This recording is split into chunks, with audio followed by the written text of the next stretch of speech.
Okay, we're going to make a start. We are talking about groups, how you speak to groups today, and there are no slides, there's no PowerPoints. So when you listen to this, I just want you to be aware of certain dynamics when you work with a group. And I'm sure a lot of this stuff you know if you've done it a lot. And, you know, most coaches have worked with a lot of groups, but I just wanted to give you some insight into some of the things I've done over the years. Now, just to give you a bit of background about why I feel qualified and experienced to talk to you about this is because I spent 20 years in the voluntary sector, the charitable sector, and I spend a lot of time talking to diverse groups from sort of government level to local council level down to community resident level in some of the most dysfunctional communities in my area. And so I learned and I picked up a lot of things about how you interact with groups, because it's not so much about how you speak to them, although some groups it is. It's about understanding, again, how these groups want to take on board your information. So, without going too deeply into the psychology of some people that attend groups, and I'm going to have to make an assumption because you will all have different types of groups that you work with. The very first thing, the most important thing to understand when you are going to work, whether it's with a group that are making decisions, whether you are leading a group, a workshop, whether it's a meetup, a network, whatever it may be, there is one fundamental principle that you need to understand. The first thing is, what is your group for? You don't understand what that group is there for. They are not going to understand what they're there for. And that's when problems arise, because people come with different expectations. And it doesn't matter, I'm sorry, it doesn't matter what you put in a leaflet or an email or a registration form. People make up their own minds and their own expectation of what they're going to get. So you have to be really, really clear at the beginning of any group work on what you want to achieve from that group. And for me, that's a fundamental of anything you do where you're speaking. Know what it is you want to get out of it, or what you want to give them. What is the ultimate outcome? When you know that, you then have to have a look and figure out, well, who's going to be around this table? Who is my audience? Again, we're back to the basic principles. Who is your audience? Where do they come from? What level of understanding do they have? Are they within your industry? So, you know, they'll understand the language you use. Are they outside of the industry? And you have to really be careful how you use your industry speak. Have they paid to be there? Because if they've paid to be there, they're going to be very attentive and they will be expecting something to take away. Is this a free group? And if it is, have you made it very clear to people why they should be there and what they're going to take away? You'd be amazed how many people go to groups that are free just because they want to find out. It happens. And you have to know that audience. Now, I've worked with community-led projects where, you know, we're sitting around a table of 60 people from literally government down to local residents, and the expectation of every single person around that table was different. From residents who are only there to scream and shout at the politicians and the local councillors, to local councillors who are trying to impose a change in a community that the community didn't want. Now, that's an extreme, but you have to understand the expectation. And to be fair, 9 times out of 10, the people who have opted to come to whatever group you are leading are there because they want to be there and they want your information. And the only thing you have to understand is what level of that information do they need? You know, what level of understanding do they have? And that comes from knowing the message. That comes from knowing exactly what you want to get out of the event and making sure everybody knows that and everybody knows what they're going to take away with them, and then delivering it. Now, the other thing about groups, workshops, whatever you're doing, you have to understand you're in charge, you're the conductor. Groups can very, very quickly get out of hand because you'll have a couple of people who just want to talk and ask questions and interrupt and really be disruptive. Trust me, it happens more than you think. And sometimes it can be the most surprising person who does that. And they're not doing it necessarily to be disruptive. They just have so much going on and so many questions, so much interest that they can overtake. And then other people don't feel they have the opportunity to speak. So you have to be aware of who's around that table because you are in charge. And you have to ensure that everybody feels included, that everybody has an equal stake around that table, or within the workshop, whatever it may be. That's your job. You can't just stand up and present and talk to the group. You have to manage that group. So you have to be listening as much as you are speaking. And not just listening to the words, but listening to the vibration in the room, listening to how it's going across, to people's body language, things like that, just to give you a feel of when you need to just up things a bit or lower it down a bit.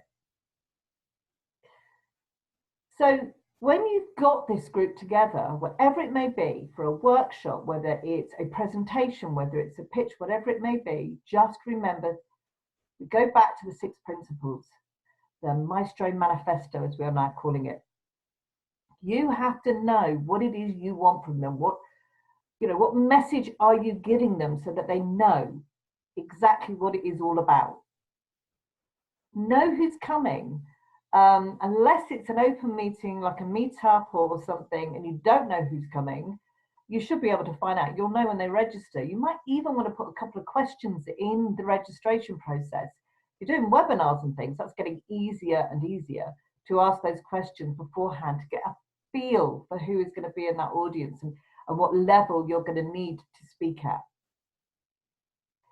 If you don't know the audience that's coming, if it's an impromptu or a open house, open door policy for that meeting or a meetup, whatever you may be doing, make sure at the beginning of that meeting you've got time to mingle, network a bit, and ask some questions and get a feel for the people that have joined up. Now, if you're setting up networking groups or anything like that, it's paramount that you have time to get to know the people in that group so that you know how to set the pace and the level of that group, so that you know exactly how to engage with them so that they feel comfortable and feel part of it. And the next thing you have to remember is they're all looking to you for the lead. They are looking to you for the lead. If it's a workshop and you're teaching, they are looking to you to give them the answers. If it's a meeting like networking or a meetup or anything like that, they are looking to you to conduct and keep the meeting to order. Have an agenda for the meeting. Even if you don't want to give an agenda out to other people, have one for yourself. And the reason for this is it stops things going off kilter. It will stop things actually going to get out of hand, and it keeps your timing down. You're able to say to people, well, thank you very much. I want to move on. There are other people who need to speak. We've only got so much time. People want to leave at the time you've told them they're going to leave. I mean, some might stay around and hang about. That's fine. But if you've set a 2-hour meeting, have a 2-hour meeting. You've got a workshop for 3 or 4 hours. Make sure it ends on time. Make sure those breaks are on time. Make sure, again, that you're covering those expectations that people have. Really important. If you're in a committee, I've sat on so many committees, some good, some brilliant, some, oh, yes, you just had to go to the pub afterwards and drink copious amounts of alcohol to get over it. But in a committee, it's slightly different in the sense that if you're the chair, you have to control the committee. If you have something you want to say in that committee in response to something, you have to have the courage to stand up and speak. Otherwise, you just won't get it out. But I'm talking to the people who predominantly will be speaking, and chances are you're going to be chairs of some sort of committee or group. So you must take control of that meeting. You must. Do not let it get out of hand, because there is nothing worse than knowing you're going to another committee meeting that's going to drag on. No decision is going to be made. Nothing's going to happen. You're going to be an hour and a half later than you thought you were going to be. And actually, you just don't want to go. You don't want a committee that runs like that. So whatever meeting, whatever network, whatever meetup you're doing, stick to time and have an agenda. Preferably, the people in the room would like an agenda or a way the day is going to run. Even in a workshop, people like to know, how it's going to run. But if you don't want to give people an agenda, just make sure you've got one for yourself to follow so you know where you're going, and keep it really clear and really succinct. So working with groups isn't always easy. It's and even the nicest of groups, you might find someone that gets over enthusiastic, and you have to sort of rein them in without hurting, their feelings or dampening down their enthusiasm. Groups are made up of people that all have completely different expectations. They come with completely different perceptions and knowledge. And even, some people, it may be terrifying to have come to that first meeting, and for others, they're old hands. So your job is to manage that meeting, manage that group, understand who's there. If you don't know beforehand, give yourself time at the beginning to get to know them a bit more, ask those questions and involve them in. You must let everybody engage in the meeting. Don't let people overtake others. Make sure that everybody gets a chance to say something. Keep an eye on that room. Keep listening with your eyes. Know when someone is trying to say something, but they're nervous about, and give them the opportunity to speak. Make sure that you know what it is you want from whatever meeting you're having, or group you're having, or workshop you're having. You must know what outcome you require, and you have to work towards getting that outcome. And the basic thing on the day is make sure you've introduced yourself, make sure everybody knows who you are. Hopefully everybody can learn about each other, and give a call to action at the end. Summarize everything up, because they'll go home. If the longer a meeting goes on, the less they're going to remember what happened at the beginning. So you need at the end to say, right, let's capture what's happened today. This is what we've learned. This is what you're taking away with you, and tell them what to do next. You know me, I love my call to actions. Tell people what to do.